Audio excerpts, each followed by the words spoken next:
Doctor ortho Ayurvedic oil और capsule, अब दर्द भी घुटने टेकेगा।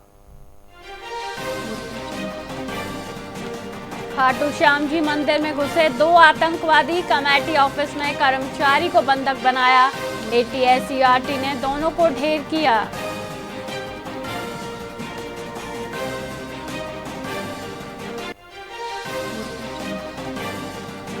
जर्जर स्कूलों पर हाईकोर्ट की राजस्थान सरकार को चेतावनी, मार्च में बजट लैप्स हो रहा। स्कूलों की हालत नहीं सुधरे तो जुलाई के बाद नया निर्माण रोक देंगे।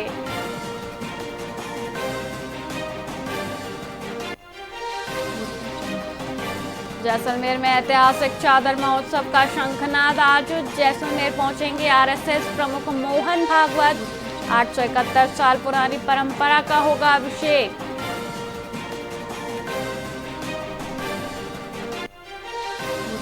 राजस्थान में अगले 2 सप्ताह हीटवेव का अलर्ट, पारा 35 डिग्री से ऊपर पहुंचा। भीलवाड़ा, कोटा समेत कई शहरों में गर्मी बढ़ी।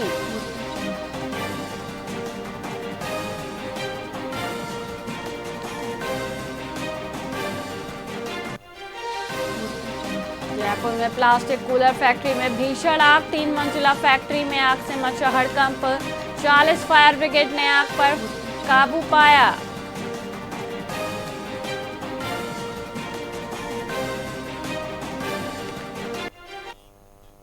नमस्कार, आप देख रहे हैं VIP न्यूज और मैं हूं वैशाली श्रीवास्तव। आइए रुक करते हैं खबरों की ओर। मारवाड़ जंक्शन ब्लॉक कृषि कार्यालय में भारत और राज्य सरकार के निर्देशानुसार बजट घोषणा 2026 पर आधारित एक विशेष वेबिनार कार्यशाला आयोजित की गई। इसमें क्षेत्र के अनेक गांवों से आए किसानों को उन्नत खेती और कृषि के कल्याण की नई योजनाओं की विस्तार से जानकारी दी गई।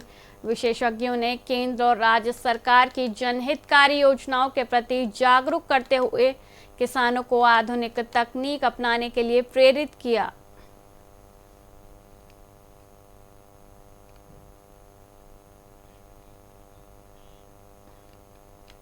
हिंदू युवा संगठन के तत्वाधान में आगामी 26 मार्च को आयोजित होने वाली भव्य रामनवमी शोभा यात्रा की तैयारियों को लेकर हनुमान मंदिर में महत्वपूर्ण बैठक संपन्न हुई। बैठक में संगठन के पदाधिकारियों और कार्यकर्ताओं ने बड़ी संख्या में भाग लिया। इस दौरान शोभा यात्रा के मार्ग, सजावट, सुरक्षा और झांकियों की व्यवस्था पर विस्तृत चर्चा कर कार्यकर्ताओं को जिम्मेदारियां सौंपी गईं। सभी सदस्यों ने मिलकर इस वर्ष की शोभा यात्रा को ऐतिहासिक बनाने का संकल्प लिया।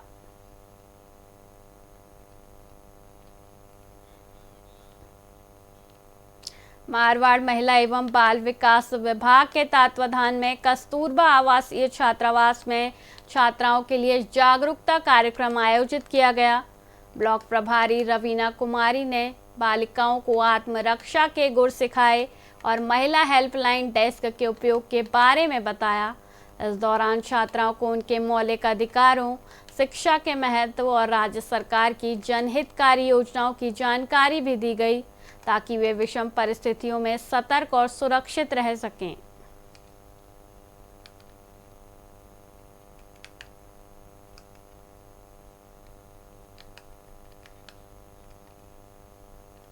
मारवाड़ जंक्शन गोदावास और हिंगोला गांव के बीच स्थित खेतों और जंगलों में अज्ञात कारणों से भीषण आग लग गई। आग की लपटें देख ग्रामीणों में अफरा तफरी मच गई। सूचना पर मारवाड़ थाना पुलिस और सोजत से अग्निशमन की गाड़ियां मौके पर पहुंची। कई घंटों की कड़ी मशक्कत के बाद आग पर काबू पाया जा सका। इस घटना में खेतों में खड़ी सूखी घास और पेड़ जलकर राख हो गए। हालांकि कोई जनहानि नहीं हुई।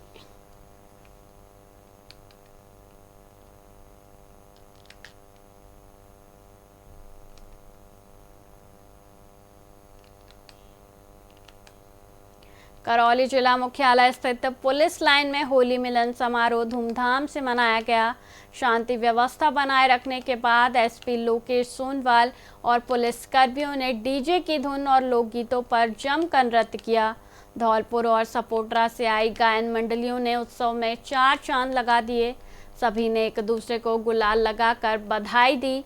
ड्यूटी के तनाव को भुलाकर पुलिस परिवार ने इस पारंपरिक मस्ती का भरपूर आनंद लिया।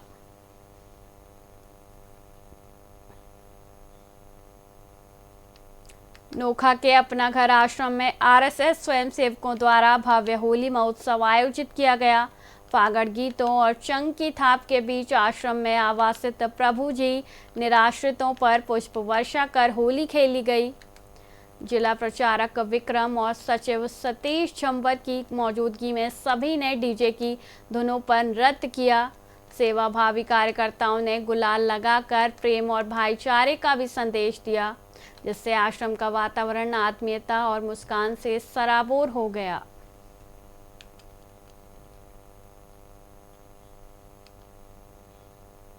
मध्य पूर्व में ईरान इजरायल तनाव के बीच दुबई में फंसे बीकानेर के 6 युवा सकुशल घर लौट आए हैं। युवाओं ने बताया कि उन्होंने आंखों के सामने बैलिस्टिक मिसाइलें गिरते और धमाके होते देखे। हालात बिगड़ने पर ये सभी ओमान और मस्कट होते हुए कड़ी मशक्कत के बाद भारत पहुंचे। युद्ध जैसे हालात के कारण दुबई एयरपोर्ट बंद होने और दहशत के साए में रातें गुजारने के बाद अब सभी ने राहत की सांस ली है।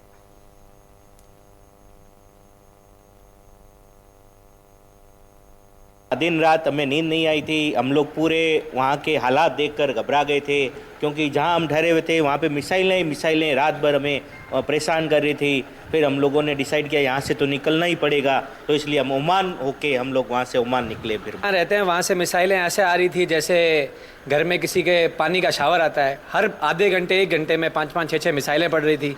मेरी बैल्कनी से मुझे दिख रहा है कि इतनी मिसाइलें गिर रही है। अब इमीडिएटली आपको एक्शन भी लेना है और दूसरी कंट्री से आना है, उसके डॉक्यूमेंट की व्यवस्था नहीं है, तो सारी चिंताएं साथ में थी। क्या कहेंगे? मिसाइलें रात भर चल रही थी और हम कंटिन्यू घर वालों के भी फ़ोन स्टार्ट हो गए, नींदें गायब हो गई और कंटिन्यू घर वालों के फ़ोन आने लग गए। तो हम उनको क्या जवाब दें, हम खुद इतने भयभीत थे। तो उनको भी यही कह रहे थे हम ठीक है निकल रहे और आ रहे। जैसे भी करके हमने व्यवस्था की ओमान से निकलने की, रात को ही प्लानिंग करके और सुबह सुबह जल्दी अर्ली मॉर्निंग हम ओमान के लिए निकले बाई कार। और हम क्या काम करते हैं वहाँ? मैं वहाँ अकाउंटेंट का काम करता हूँ। शनिवार को दोपहर 1 बजे से मंगलवार सुबह लगभग 7 बजे तक जब हम बीकानेर पहुँचे तब तक हम सोए नहीं थे। हम लोग एक जैसा सब सोच रहे थे कि डॉक्यूमेंट्स भी नहीं है, दूसरी कंट्री में ट्रैवल करना है, एयर स्पेस बंद है, कहीं जिस कंट्री में जा रहे हैं वहाँ पे एयर स्पेस बंद हो गया तो वापस आना भी मुश्किल हो जाएगा। ये सारी चिंताओं को साथ में लेते हुए और घर वालों का आशीर्वाद और गुरु का आशीर्वाद था कि हम लोग सही समय पर हर काम हमारा होता गया। थोड़ा टाइम लगा, थोड़ा सा हेडेक हुआ, थोड़ा सा परेशानी भी हुई। जैसा छोड़ के आ गए, सिर्फ एक लैपटॉप का बैग उठाया था और कुछ भी नहीं लिया, ना कोई कपड़े थे, ना हमारे पास कुछ भी थे, पैसा भी नहीं था। एक कार्ड लिया हुआ था, उसी कार्ड से सब लोग पेमेंट कर रहे थे। एक ही कार्ड था क्योंकि हम ऑफिस में सारा हमारा सामान और रखा हुआ था या पैसे रखे हुए थे लॉकर वॉकर, तो वहाँ जाने का भी हमें टाइम नहीं था क्योंकि हमें डिसीजन तुरंत लेना था। किसी को भी नहीं पता था कि ये क्या होने वाला है, कैसे होगा, क्यों होगा, नहीं पता था। हम लोग तो घर पे बैठे थे, बालकनी से आवाज़ें आने लगी, हम लोग बालकनी में देखे तो हाँ, फिर ये न्यूज़ देखने लगे। न्यूज़ में भयंकर बताए जा रहे थे। फिर हमने जब आंखों से देखा तो भयंकर था, इसलिए हाथों हाथ ये प्लानिंग किया हम लोग ने कि वहाँ से कैसे भी करके इंडिया ट्रैवल करना है। और एक अच्छी बात यह है, मैं जब इंडिया ट्रैवल करके सुरक्षित इधर पहुँचा, उसके बाद मैंने 150 लोगों को दुबई से इंडिया की तरफ ट्रैवल करवाया है। मैंने खुद ने करवाया है सर। इंडिया पहुंचने के बाद? जी 150 लोगों को मैंने सुरक्षित इंडिया पहुंचवाया है। इससे पहले 3 दिन हम सोए नहीं थे, बिल्कुल भी एकदम नहीं सोए। और यहाँ आने के बाद भी लोगों को इधर क्या उन लोगों का यही सोचना था कि हम जल्दी से जल्दी कैसे भी तरह के अपने देश में पहुंच जाए, अपनी सुरक्षित जगह पे पहुंच जाए, क्योंकि हर फ्लाइट में बैठ रहे थे। कितना टाइम रन कितना है? ऑलमोस्ट 3 घंटे लगते हैं मस्कट से गोवा। तो आप कहाँ पहुँचे तब आपको रिलीफ फील हुआ? नहीं, हमें लैंड करने के बाद ही ऐसे लगा कि हम हो गए हैं, क्योंकि उससे पहले फ़्लाइट टेक ऑफ हो ही नहीं रही। मैं ये कोई क्यूरियोसिटी नहीं थी क्योंकि उससे पहले 2 फ्लाइट गई थी और दोनों फ्लाइट लैंड करने से पहले वापस घूम के वापस आ गई थी, क्योंकि हमें विश्वास ही नहीं था कि हमारी फ़्लाइट लैंड करेगी या नहीं करेगी। इंडिया क्योंकि हमारे बॉस ने जो अंशुल चेटिया है वो हमारे बहुत ही सपोर्टिव थे, और रितेश आडा थे, वो उन्होंने मतलब इस परिस्थिति में हमारे साथ साथ उन्होंने हमारी बिल्डिंग से कम 100-200 लोगों को वहाँ से प्लान करवाया कि तुम कैसे भी कैसे, उन छोटे बच्चे थे, प्रेग्नेंट लेडीज़ भी थी उनके। हाँ, दिन रात हमें नींद नहीं आई थी। हम लोग पूरे रुदावल तहसील के गांव माडापुरा में विशाल कुश्ती दंगल का सफल आयोजन हुआ। इस दंगल में करीब आधा दर्जन राज्यों के नामी पहलवानों ने हिस्सा लेकर अपनी ताकत और तकनीक का शानदार प्रदर्शन किया। बड़ी संख्या में जुटे दर्शकों ने पहलवानों की भिड़ंत का जमकर आनंद लिया। दंगल की मुख्य और आखिरी कुश्ती दीपक नूरपुर और सौरभ जारुआ कटरा के बीच हुई। दोनों के बीच कांटे की टक्कर देखने को मिली, जिसके बाद यह आखिरी मुकाबला 11,000 रुपए की इनामी राशि पर बराबरी पर छूटा। फिलहाल के लिए इतना ही, मुझे दीजिए इजाजत। देखते रहिए VIP न्यूज़। नमस्कार।